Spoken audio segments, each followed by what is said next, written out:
Zonghoué, le marché le plus animé de la commune d'Atiémé, est bien connu des habitués du tronçon Cotonou-Lokossa qui aiment souvent s'approvisionner en produits vivriers tels que la banane, le manioc, le crin-crin, la tomate et bien d'autres. À chaque stationnement des véhicules, les vendeuses du marché se bousculent pour aller proposer leurs produits aux passagers. Parmi eux, le petit Marius se bat aussi pour vendre son régime de bananes. Je suis venu seulement pour aider ma mère à vendre quelques produits pour m'aider à payer ma contribution et quelques affaires pour ma réussite. J'ai commencé ça il y a déjà 3 ans.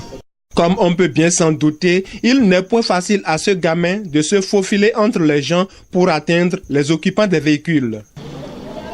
Il y a beaucoup de personnes au niveau des voitures, mais pour entrer parmi eux, ils seront en train de pousser, ils sont en train d'insulter. Et à la maison, tu vas sentir des douleurs au niveau des reins, au niveau de tes bras. Pour soulever les bras, tu vas sentir des douleurs.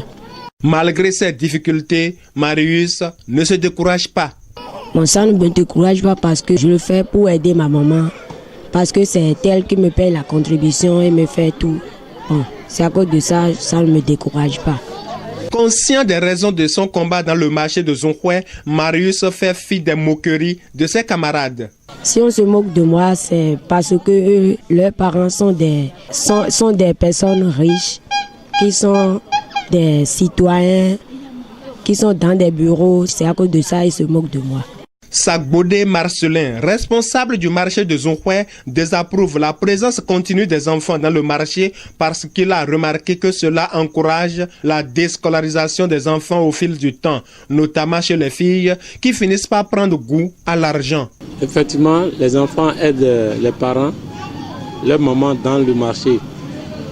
Mais j'ai remarqué que quand elles prennent goût, les filles, surtout quand elles prennent goût à manipuler l'argent seulement, elles laissent tomber l'école, elles ramassent des grossesses. Et en fin de compte, elles abandonnent l'école. Il y a 3-4 garçons qui viennent presque tout le temps aider les parents dans le marché.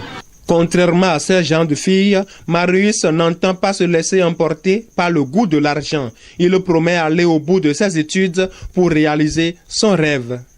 Je vais continuer mes études pour devenir aussi une grande personne demain. En ces moments où l'on se plaint de plus en plus de l'insouciance des enfants, Marius montre le bel exemple à ses camarades quant à la complicité qu'ils devraient avoir avec leurs parents dans la gestion des difficultés financières liées à leurs études.